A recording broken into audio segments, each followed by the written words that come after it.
Buenos días a todos. Mi nombre es Nico Sekizoglu y soy el director de ventas de Irida. Me gustaría daros la bienvenida a nuestro webinar de hoy con título Traer tu experimento dentro del microscopio electrónico TEM y SEM. Vamos a hacer un pequeño repaso de lo que vamos a hablar hoy. En primer lugar, me gustaría hablar de diferentes soluciones que ofrecemos en nuestras líneas de productos. En el webinar de hoy hemos elegido presentar las últimas novedades relacionadas con 4 líneas de trabajos de investigación. Primero presentaremos la técnica de FAST-EM o microscopía electrónica de alta velocidad, una técnica ideal para realizar imágenes de muestras biológicas de gran tamaño sin perder una buena resolución. Después hablaremos de diferentes maneras de optimizar la criomicroscopía TEM, una técnica muy utilizada para realizar tomografía de muestras biológicas con la ayuda del TEM. El siguiente paso será hablar de reacciones químicas como las reacciones de electroquímica que se realizan y se monitorizan gracias a una celda de líquidos para TEM. Por último, presentaremos ideas sobre cómo se puede monitorizar reacciones catalíticas en condiciones ambientales controladas también dentro del TEM. Empezamos por el FAST-EM. El FAST-EM es un SEM multihaz equipado con un detector STEM que acelera el flujo de trabajo de un SEM tradicional hasta 100 veces. ¿Qué aporta esta nueva tecnología a la comunidad científica? Esta tecnología permite tomar imágenes 100 veces más rápido, pero con una resolución de 4 nanómetros. Pero no solo se trata de velocidad. En el FAST-EM muchos de los pasos están automatizados para que el usuario pueda dejar que el sistema adquiera automáticamente varios conjuntos de datos complejos sin supervisión. Velocidad y automatización consiguen que los investigadores se concentren en lo que importa, que son sus datos. Con la velocidad de imagen de 100 megapíxeles por segundo, se puede conseguir un rendimiento de hasta 3 días de medidas continuas sin la necesidad de tener un operario presente. Además, se puede obtener fácilmente los detalles a una resolución de nanoescala y una visión completa de la muestra al mismo tiempo. Una de las razones por la que el FAST-EM es tan rápido es porque utiliza 64 haces individuales que escanean en paralelo. Los haces se crean a partir de una fuente única de emisión de campo tipo Schottky y se utiliza una matriz de lentes de diseño especial con 64 orificios. El sistema utiliza los 64 haces para escanear la muestra en paralelo, formando una cuadrícula de la imagen cada uno. El resultado se procesa en una sola imagen sin interrupciones y sin necesidad de sobreposición entre las imágenes. El FAST-EM se vende como un sistema total que ocupa el mismo espacio que un SEM estándar. Se basa de una columna de electrones de las más fiables, que es la APREO de Thermo Fisher. Es una columna con un voltaje de aceleración de 2,5 a 10 kilovoltios y corriente de haz entre 0,4 y 0,8 nanoamperios. Durante la toma de imágenes se monitoriza la alineación del sistema, la calidad del haz central y las distorsiones del haz múltiple para que se corrijan y que se genere una imagen óptima. Incluye una pletina de alta precisión validada por interferómetros que aseguran un enfoque muy preciso. Por último, es posible usar solamente un haz de electrones cuando se necesita usar un microscopio con otros detectores, como un SEM tradicional.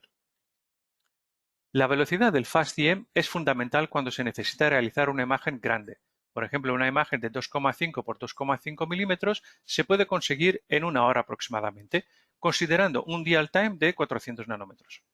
Pero la velocidad es el principal factor para incrementar el rendimiento del microscopio. El soporte de la muestra tiene 9 centelladores, scintillators en inglés, de 14 por 14 milímetros cada uno. En cada uno de ellos se puede depositar varias muestras y organizar una lista de trabajo para que se completen todas las medidas sin la intervención del usuario. Considerando que se realizan imágenes en las 9 posiciones del soporte de muestras por completo, el equipo podría estar trabajando durante 3 días sin la necesidad de presencia de un usuario. Evidentemente, un equipo con un alto rendimiento genera una gran cantidad de datos. Como se juntan 64 imágenes en una, que a su vez se puede juntar para una mega imagen con stitching, cada imagen final contiene una gran cantidad de datos. Eso podría ser un problema para su visualización. El software da la posibilidad al usuario de ver los datos en baja resolución para su valoración y elección del área o la imagen de interés que luego puede tratar en alta resolución. Unos comentarios sobre el camino óptico de detección. En primer lugar, la imagen se forma utilizando un detector óptico STEM, de tipo STEM. Los electrones que atraviesan la muestra se convierten en fotones utilizando centelladores o scintillators. Los fotones generados se detectan con una red de fotomultiplicadores de alta sensibilidad. Cada vez se monitoriza constantemente desviando un 5% de la señal a una cámara CCD para asegurar la correcta alineación y calibración del sistema. En la imagen inferior se puede ver la pletina del sistema y encima de ella está el soporte de muestra con las 9 posiciones de centelladores. Como cualquier técnica de transmisión, el FastEM necesita un proceso de tinción de la muestra. La preparación de la muestra es variable y depende en gran medida del experimento y la rutina del trabajo del laboratorio. Pero el FastEM es compatible con una amplia gama de rutinas de preparación de muestras. Como podemos ver, es compatible con métodos de tinción de muestras tanto para TEM como para SEM. Aquí vemos un ejemplo de una imagen de un trozo de páncreas de rata en la que todas las características morfológicas están claramente definidas. Al utilizar muchos haces, podemos acelerar drásticamente la obtención de imágenes sin comprometer la calidad de la imagen en muestras biológicas. Podemos observar cómo la imagen del centro es un campo uniforme, mientras que cada uno de los 64 haces que se muestran a los lados produce una imagen con buenos detalles biológicos. Son 8 por 8 imágenes de 2,5 por 2,5 micras cada una para generar una imagen final de 20 por 20 micras. Esta imagen usó un tiempo de acumulación dual time de 3 microsegundos. La captura de una sola imagen toma aproximadamente 2 segundos, en comparación con los 2 minutos que tardaría un SEM tradicional. Ahora vamos a ver una imagen mucho más grande. Como hemos visto antes con los 64 haces, podemos crear una imagen completa de 20 por 20 micras. Si medimos varias de estas imágenes y las juntamos a una imagen más grande, nuestro campo de visión aumenta considerablemente, pero sin perder la resolución. La imagen a la izquierda es un resultado de los 64 haces de unos 20 por 20 micras, mientras que la imagen de la derecha es el resultado de juntar unas 100 imágenes de ellas, hacer un stitching de 10 por 10. El tamaño total de la imagen es 200 por 200 micras, pero la resolución sigue siendo de 4 nanómetros. La imagen final es de 2,5 gigapíxeles y tardó unos 3 minutos en registrarse. Un SEM tradicional de un solo haz tardaría 3,5 horas. La técnica de FastEM es ideal para todo tipo de aplicaciones que necesitan crear imágenes de muestras muy grandes, como secciones de pez cebra o larva drosófila, o incluso tejidos grandes de modelos alemanes grandes como embriones de ratón o pollo. También es una técnica muy útil para crear imágenes 3D de células, tejidos o órganos. De esta forma se pueden estudiar la interacción entre virus, bacterias y huésped, la formación de órganos en biología de desarrollo, el envejecimiento celular, biología tumoral en investigación contra el cáncer, etc. La tecnología del FastEM es la herramienta ideal para realizar estudios estadísticos. Se puede utilizar en estudios patológicos para realizar medidas en tejidos de muchos pacientes o se pueden realizar muchas medidas de muestras pequeñas para conseguir un gran número de datos. Por último, el FastEM puede aliviar el gran número de muestras que tienen que medirse en un TEM. Ahora, un sistema de alta velocidad necesita una gran cantidad de muestras para que sea rentable. Muchas veces la preparación de muestras es el cuello de botella en el rendimiento de un laboratorio. El sistema SNAP es un brazo robótico guiado por 2 cámaras que recoge muestras cortadas por un ultramicrotomo y las coloca en un soporte rígido como los centelladores del FastEM. La ubicación y secuenciación de las muestras se guarda automáticamente, así que la reconstrucción de imágenes, por ejemplo en 3D, se hace de una manera más sencilla. El sistema está optimizado para acoger muestras de la mayoría de los ultramicrotomos del mercado. Para un laboratorio que necesita aumentar su capacidad de trabajo utilizando la técnica FastEM, El sistema SNAP evita que la preparación de las muestras sea la razón por la que se retrasa la obtención de resultados rápidos. Ahora pasamos en el flujo de trabajo en la criomicroscopía electrónica. La realización de imágenes de muestras biológicas con un microscopio electrónico requiere protección de la muestra del vacío y del daño de los electrones. Una manera de proteger las muestras es medirlas en condiciones criogénicas, donde la muestra estará vitrificada en baja temperatura. En criomicroscopía electrónica se obtienen imágenes de una muestra vitrificada inclinándola desde -60 a +60 grados, y eso da como resultado una serie de imágenes en 2D que se pueden combinar para reconstruir una imagen en 3D, un llamado tomograma. El primer paso para la criomicroscopía es la vitrificación de la muestra.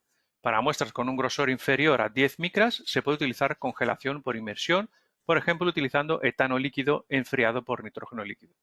Las muestras más gruesas a menudo se congelan mediante congelación a alta presión. El siguiente paso es el adelgazamiento de la muestra. Para hacer eso, lo primero que tenemos que hacer es utilizar un crio ultramicrotomo. Con este se corta la muestra con un cuchillo de diamante en condiciones criogénicas. Nuestro crio ultramicrotomo de RMC presenta algunas características destacables. Tiene un diuar de nitrógeno líquido de sobremesa de 2,5 litros que es fácil de rellenar y da tiempo de trabajo hasta 9 horas. Tiene un puerto de entrada lateral para un soporte de criotransferencia. De esta forma, la transferencia al FIB-SEM se hace de una forma segura y rápida bajo condiciones criogénicas. Tiene una fácil extracción de la parte crio para transformar el equipo rápidamente a un ultramicrotomo de temperatura ambiente. Y el control a través del monitor con pantalla táctil de 21,5 pulgadas da la posibilidad de controlar el trabajo, pero además ver la muestra en tiempo real. Después de la vitrificación de la muestra, es necesario usar un microscopio de fluorescencia con capacidad de mantener la muestra fría para poder identificar el área de interés. Antes de llegar al criotem, la muestra tiene que ser suficientemente delgada para la transmisión de electrones. El uso de un FIB para preparar lamelas es el método preferido comparado con un cuchillo de diamante, ya que el criofib induce menos artefactos. El uso de un cuchillo de diamante genera muchas veces artefactos causados por compresión mecánica, conocidos como cortinas. El flujo de trabajo actual de criomicroscopía electrónica implica muchos pasos de transferencia y el uso de diferentes plataformas de instrumentos. Por ejemplo, la muestra se mueve de un microscopio criogénico de fluorescencia a un crio-FIB-SEM para hacer el adelgazamiento y vuelta hacia atrás para verificar el resultado. Los pasos de transferencia presentan riesgos de daños a la muestra como desvitrificación, contaminación por hielo y daños mecánicos. Las muestras dañadas ya no son adecuadas para el criotem. Una manera de evitar los pasos de transferencia es no utilizar microscopía de fluorescencia para guiar la creación de las láminas finas. Eso se conoce como FIB ciego. Aplicando FIB a ciegas solo es adecuado para muestras con abundante expresión de la molécula de interés. No utilizar fluorescencia para guiar la creación de lamelas en muestras complicadas puede dar resultados de baja calidad debido a una alta probabilidad de no alcanzar el objetivo. El flujo de trabajo actual de criomicroscopía electrónica es un proceso laborioso y propenso a errores. El rendimiento actual de muestras medidas con éxito es solo de un 10 a 15%. Se gasta mucho tiempo en la preparación de muestra y corrección de errores. Un problema muy importante es que muestras valiosas se dañan debido a la desvitrificación y o la contaminación por hielo durante la transferencia. Si uno opta por un FIB ciego, puede resultar sin las estructuras de interés en las lamelas. Y realizar una microscopía de fluorescencia criogénica, a presión ambiental sin criogénica, probablemente resulta en contaminación por hielo. Una manera de mejorar el flujo de trabajo para criomicroscopía es la optimización mediante la automatización de procesamiento de muestras. Por ejemplo, realizando el adelgazamiento con FIB y validación del área de interés con microscopía óptica de fluorescencia en el mismo equipo quitaría una gran cantidad de pasos de transferencia intermedios. El sistema Meteor de Delmic integra un microscopio óptico de fluorescencia dentro de un crio-FIB-SEM. Es un sistema de imágenes desde arriba hacia abajo de fácil adaptación a cualquier FIB-SEM. Elimina los pasos de transferencia complicados, se puede seguir usando el flujo de trabajo existente y la confirmación del adelgazamiento es muy sencilla. Vamos a ver cómo funciona el Meteor. En primer lugar, se carga la muestra en el CryoFIB-SEM. La platina se inclina a la posición adecuada para que se pueda detectar la señal de fluorescencia por el meteor. Se puede enfocar en diferentes alturas para tener imágenes en diferentes secciones de la muestra. La platina se inclina en una posición estándar para que se registre la imagen SEM. El software realiza una correlación entre las imágenes SEM y fluorescencia y se elige el área de interés. La platina se inclina a la posición adecuada para que se realice el adelgazamiento con el FIB. Finalmente, la platina vuelve a la posición para microscopio de fluorescencia para verificar el éxito del trabajo realizado. Aquí vemos dos ejemplos de Meteor instalados el primero en un microscopio CIOS de Thermo Fisher y la otra en un Helios FIB-SEM de la misma empresa. El Meteor al principio se puede instalar en cualquier microscopio FIB-SEM de cualquier marca, aunque siempre existe un paso previo de la verificación del espacio disponible y el puerto de acceso. Aquí vemos un ejemplo de una muestra de levadura que sobreexpresa GFP de ED1. ED1 es un receptor selectivo de autofagia que participa en la aglomeración de proteínas que forman grandes condensados en la membrana plasmática dentro de los cuerpos autofágicos. Se necesita emplear CryoTem para visualizar el ED1 con alta resolución. Para la preparación de la muestra se empleó el sistema Meteor para monitorizar todo el proceso de adelgazamiento con el CryoFIB-SEM. En la imagen a la izquierda vemos las imágenes óptica y SEM de la muestra original.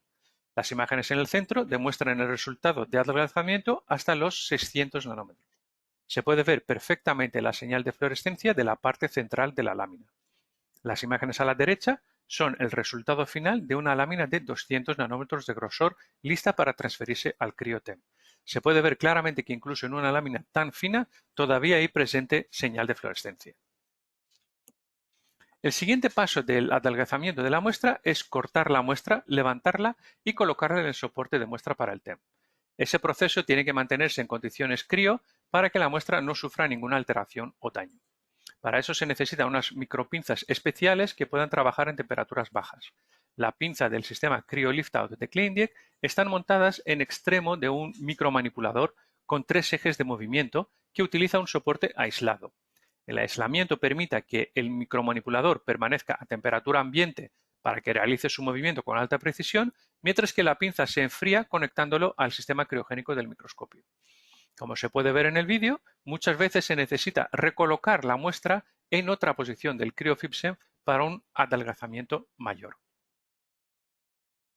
El siguiente paso es colocar la muestra en un soporte criogénico que se utiliza para introducirla dentro del CryoTem manteniéndola en temperatura baja.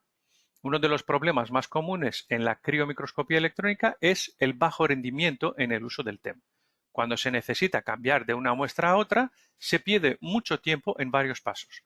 Ventilar la parte de la introducción de la muestra, sacar el soporte, quitar una muestra y poner en su lugar la otra, introducir el soporte en el microscopio, volver a tener vacío y luego medir. El soporte criogénico del Simple Origin aumenta el tiempo del uso del TEM, permitiendo introducir 2 muestras en el mismo compartimento.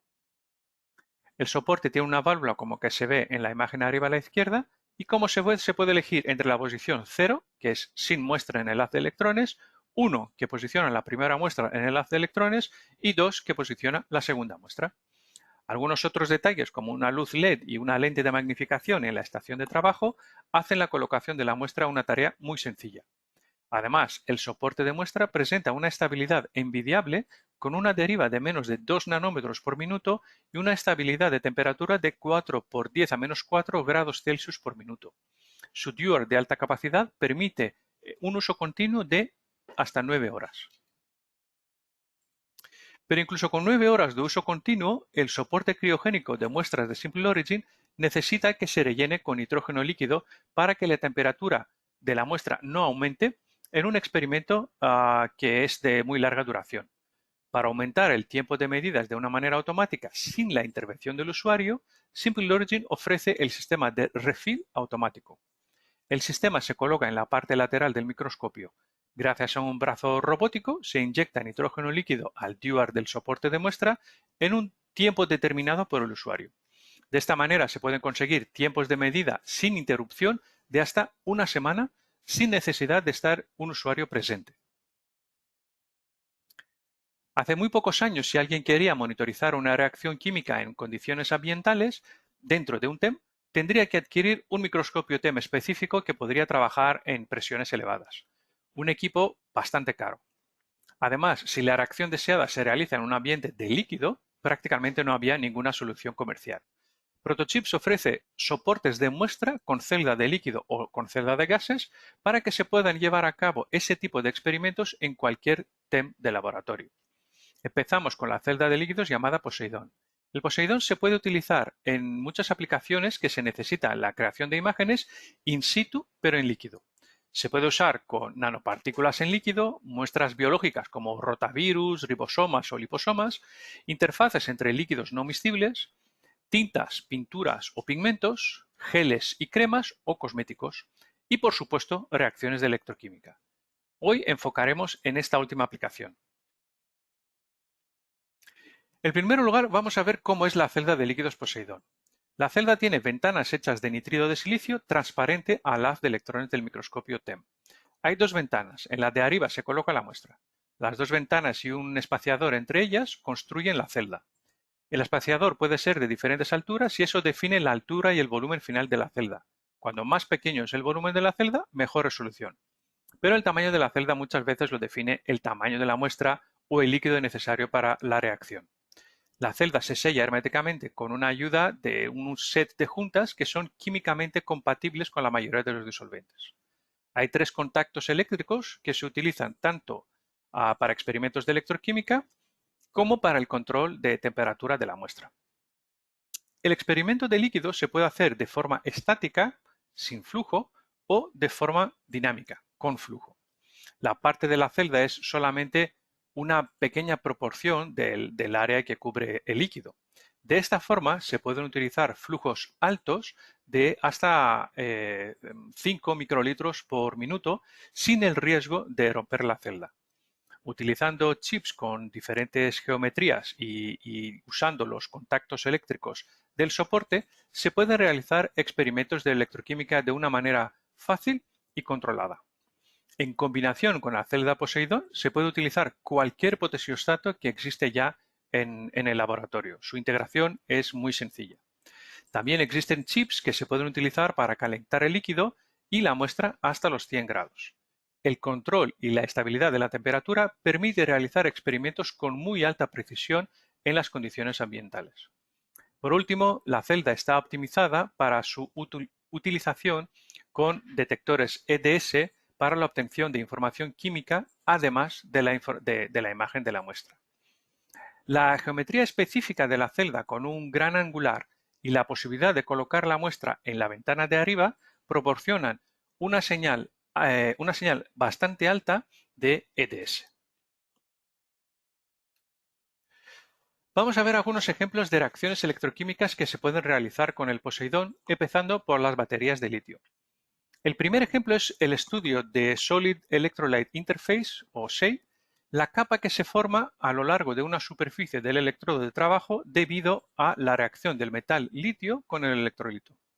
El estudio de la capa SEI es fundamental para entender los mecanismos que ocurren durante la carga y descarga de una batería de litio. Una SEI inestable da como resultado un agrietamiento o una curación a medida que se expande y se contrae. Eso puede generar la creación de dendrímeros en el electrodo que deterioran la vida útil de la batería o pueden generar cortocircuitos. Con la ayuda del Poseidón se pueden realizar imágenes de la SEI durante varios ciclos de carga y descarga y se pueden observar los cambios en ella. Las imágenes que vemos aquí se obtuvieron utilizando un microscopio FEI-Titan con corrección de aberración que funcionaba a 300 kilovoltios. Se puede ver la capa SEI que se forma entre el electrodo a la izquierda y el electrolito a la derecha. La anchura de la capa aumenta a medida que se realizan varios ciclos del potencial. En este ejemplo, los investigadores querían estudiar el proceso de carga y descarga utilizando litio hexafosfato. Al contrario que en el experimento anterior, que se utilizó un electrodo de carbón vítreo, que era transparente en el haz de electrones, este electrodo es de platino y claramente es visible por el haz de electrones. Durante el primer ciclo de carga, mientras que el potencial aumenta en dirección negativa, ocurre electrodeposición de litio, resultando en la creación de dendrímeros en la superficie del electrodo. Estos dendrímeros no se disuelven totalmente hacia el electrolito durante el proceso de descarga, mientras que el potencial aumenta en dirección positiva. El ciclo 2 se demuestra el mismo proceso de carga y descarga por segunda vez, pero en una magnificación menor. Durante el proceso de carga se acumula una mayor cantidad de detrímeros en la superficie del electrodo porque ya existen detrímeros en ella antes de empezar y ellos funcionan como núcleos de cristalización. El proceso de descarga devuelve todavía menos litio en el electrolito. Este ejemplo demuestra cómo los ciclos de carga y descarga deterioran las baterías de litio. La espectroscopía de pérdida de energía electrónica, o EELS, y un TEM con filtrado de energía proporcionan información de la muestra como la identificación de elementos, detalles sobre la estructura electrónica y también pueden proporcionar medidas cuantificables del espesor del líquido. Esta imagen muestra el cambio en EELS durante el ciclo de carga y descarga de una muestra de material de batería de fosfato de hierro y litio. La línea roja en EELS corresponde a la imagen STEM del estado descargado que está en el medio. La línea negra en EELS corresponde a la imagen del estado de carga que se ve en la imagen a la derecha. Hay que tener en cuenta la presencia del pico a aproximadamente 5 electroniovoltios que no está presente en la imagen de descarga.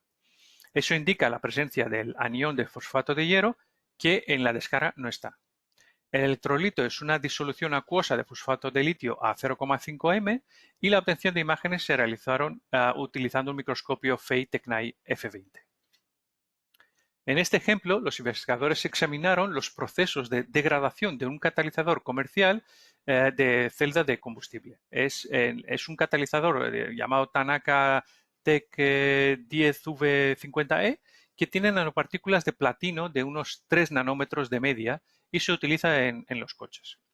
Se realizaron hasta 500 ciclos de voltametría ex situ para replicar un típico test de estrés al catalizador.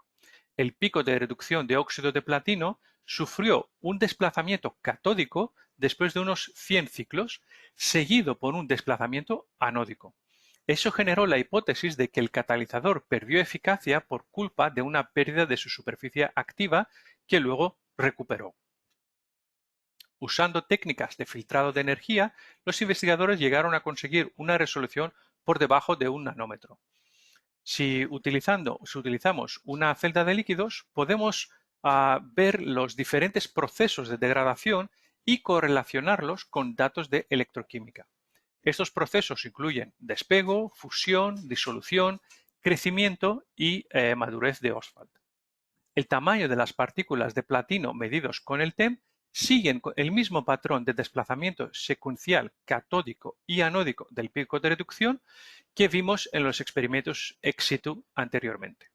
Vemos que las partículas empiezan a disolverse y a hacerse más pequeñas y luego vuelven a crecer otra vez siguiendo típicos mecanismos de maduración de Ostwald. El TEM in situ ayudó a los investigadores a entender los mecanismos de cambios estructurales que conducen a la degradación y el envejecimiento de celdas de combustible. La celda de líquidos de Poseidón es completamente compatible con los detectores EDS. En este ejemplo vemos los resultados de análisis EDS para cobre, plata y oxígeno durante un proceso de galvanizado in situ con cobre de un electrodo de platino. Cabe destacar que el oxígeno se ve solamente en la zona del electrolito fuera del electrodo. Ahora vamos a hablar de la celda de gases. La celda de gases Atmosphere de Protochips es muy parecida a la de líquidos. La muestra se coloca en una ventana de nitrido de silicio transparente en el haz de electrones de unos 30 nanómetros de espesor. Por debajo de esta ventana hay una membrana cerámica de unos 120 nanómetros de grosor que se utiliza para calentar la muestra. La ventana de abajo viene con unos espesores de oro que cierra la celda con la ayuda de la ventana de arriba. El sistema se complementa con un manifold donde están conectados los gases y su control. Con el Atmosphere se pueden introducir flujos de gases de cualquier tipo, incluidos mezclas y vapores de líquidos. podemos llegar hasta un flujo de un mililitro por minuto. Como opción, en la salida de la celda se puede acoplar un detector de masas RGA para un análisis cuantitativo de los resultados de una reacción. En este ejemplo vamos a ver un catalizador inteligente que puede autogenerarse. Se trata de una muestra de titanato de calcio o CTO dopado con nanopartículas de un catalizador activo como rutenio. Los investigadores quisieron entender el proceso de regeneración durante los ciclos redox. Es imposible visualizar directamente el compartimiento dinámico de las interacciones nanopartículas-soporte en tiempo real utilizando técnicas en macroescala o en TEM tradicional. El primer conjunto de imágenes muestra el antes, a la izquierda, y el después, a la derecha, de la exposición de la muestra a alta temperatura, alrededor de 500 grados Celsius, y presión de una atmósfera de gas fórmico. Los puntos brillantes son nanopartículas de rutenio entre agrupaciones de titanato de calcio. Cuando se exponen en gas hidrógeno, tienden a endurecerse y convertirse en partículas más grandes. No está claro si todas estas partículas de rutenio están en la superficie o si están dentro del CTO. El segundo conjunto de imágenes muestra cómo la reacción de oxidación afecta el catalizador de la manera contraria. Esta es una imagen de alta resolución de CTO después de la reducción gracias al gas fórmico. El contraste brillante de las nubes son aglomeraciones de rutenio. A la derecha vemos un mapa de intensidad que muestra dónde está el calcio y el titanio junto con algo de rutenio. Cabe destacar que esta imagen es de contraste en Z realizada en alta temperatura y alta presión. Gracias a este trabajo, los investigadores pudieron ver in situ cómo las nanopartículas del metal entran y salen del catalizador durante los ciclos redox. Ese proceso evita la aglomeración de metales y reduce la cantidad de metal necesaria en un 70 a 90%. En este ejemplo se ve el resultado de estudio de una superficie de un catalizador de paladio en un sustrato de dióxido de titanio. Durante la reducción con ácido fórmico, una mezcla de hidrógeno-argón de 5,95, se ha demostrado que se crea una interfase bicapa de dióxido de titanio en la superficie del paladio. Ahora, si se introduce una pequeña cantidad de oxígeno, pues por ejemplo usamos una mezcla de hidrógeno-oxígeno-argón de 50 a 2,93, solamente se genera una monocapa de interfase. Y si se aumenta todavía más el potencial químico del oxígeno con una mezcla de hidrógeno-oxígeno-argón de 4,7, 5,7, 89,6, no se genera ninguna interfase. Es interesante ver que el atmósfera puede controlar de una manera muy precisa la composición de los gases para que se puedan observar estos cambios estructurales en la muestra. En 2012, un grupo de la Universidad de Pensilvania desarrolló un nuevo catalizador de nanopartículas con una actividad excepcional para la combustión de metano.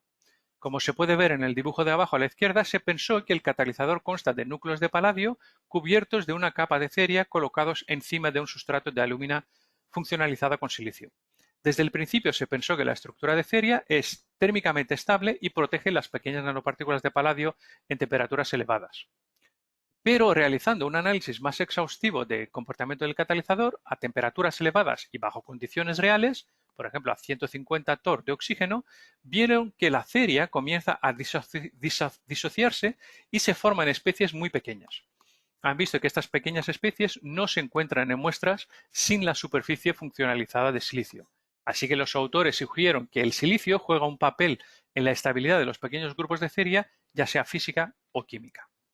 A medida que aumenta la temperatura, las especies pequeñas ya no son estables y se fusionan en nanopartículas más grandes, pero solo si hay una partícula existente muy cerca. De lo contrario, se nuclearán en grupos muy pequeños.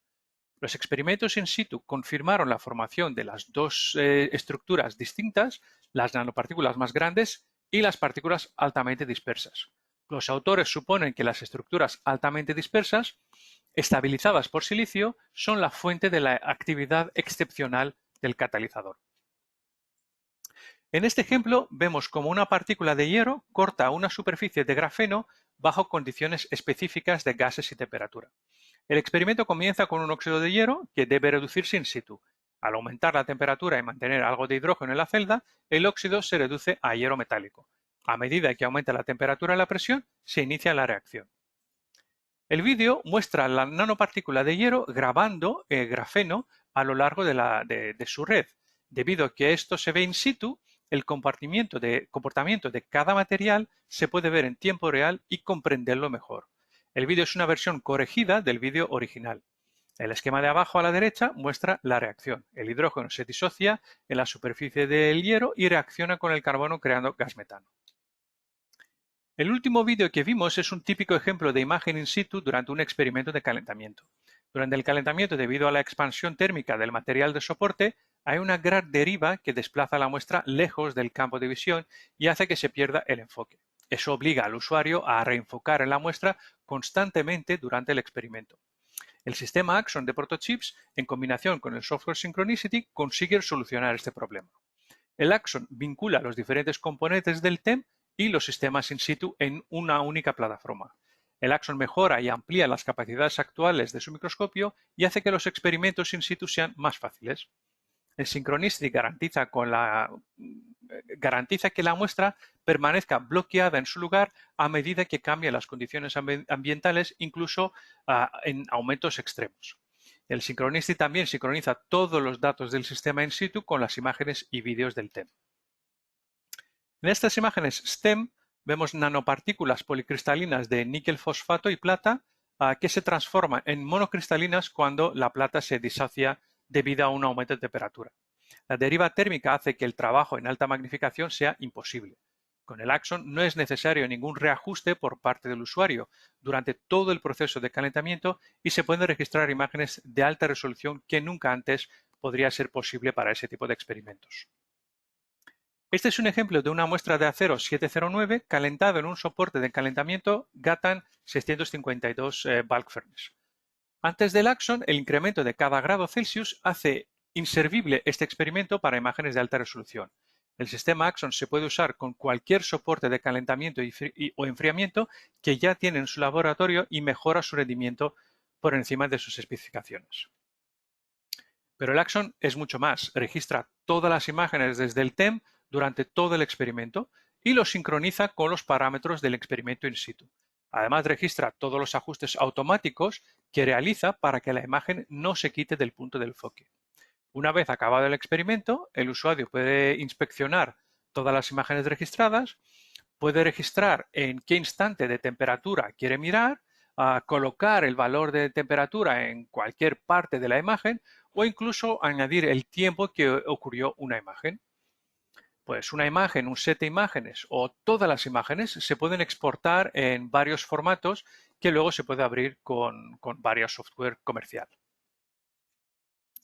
Aquí termina nuestra presentación de hoy. Espero que pudimos enseñaros algunas de las últimas novedades en la microscopía electrónica.